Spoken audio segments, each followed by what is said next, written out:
Maria Clara.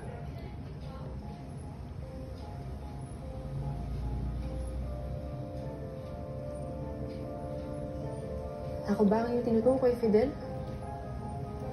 O isa pang Maria Clara ng iyong amigo?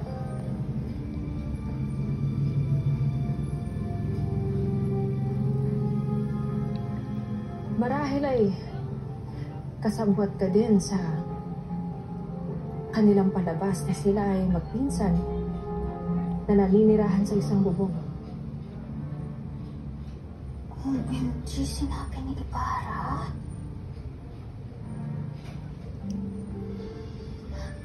Madam, wala po kami ginagawang masama.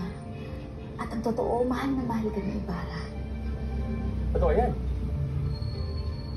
Totoo ang sinasabi ni Bibi ni Clay. Ikaw ba, Fidel? Makikipag-isang dibdib ka ba sa isang tao kung wala siyang tiwala sa'yo? At kung may namamagitan sa inyong dalawa?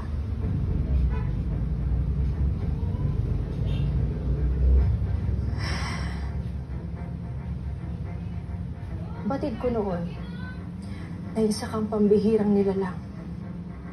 Ngunit hindi ko nahulaan na isa ka palang manlililang.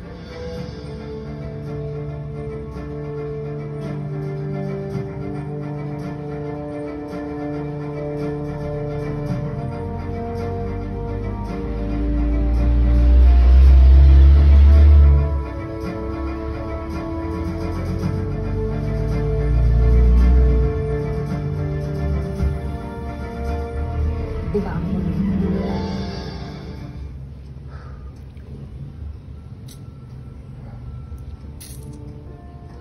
Napakalaki ng pagkakamali ko na naglihim pa ako sa kanya. Sorry po. Ako naman po ang nagpumilit na magpakupkup sa inyo eh. Ako po talaga yung may kasalanan dito. Sorry po. Siyang tunay, Binibini. Hindi ako malalagay sa alanganin ng pag-iibigan ni Crisostomo at Maria Clara. Eh, mas mainam na sigurong bayan mo na sila. Inaano ka? Harsh mo? Pero sorry po. Mas lalong hindi ako aalis ngayon. Isa pa, wala na rin naman akong choice. Bakit mo gustong manatili ngayon may hidwaan ng magkasintahan? Dahil walang dapat mamagitan sa true love mo kay Maria Clara, Sir Ibarra.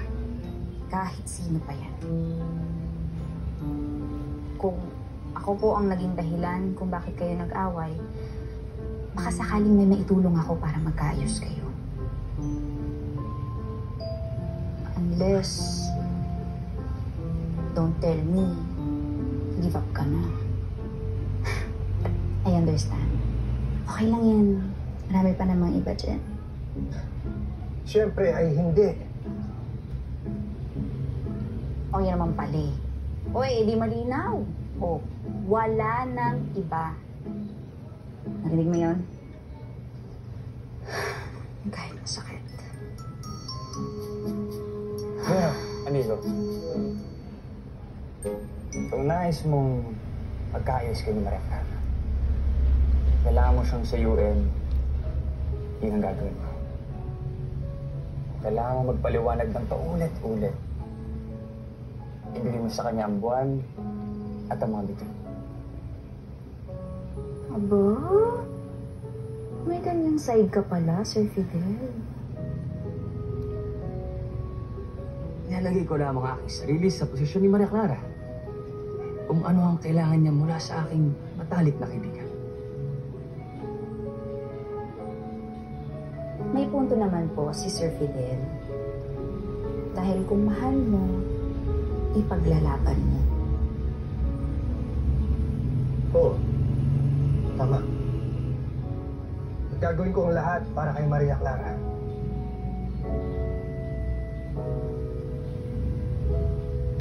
Eddie winner! Oh, ano pa hinihintay natin? It's time for Operation Muling Ibalik ang tamis ng pag-ibig.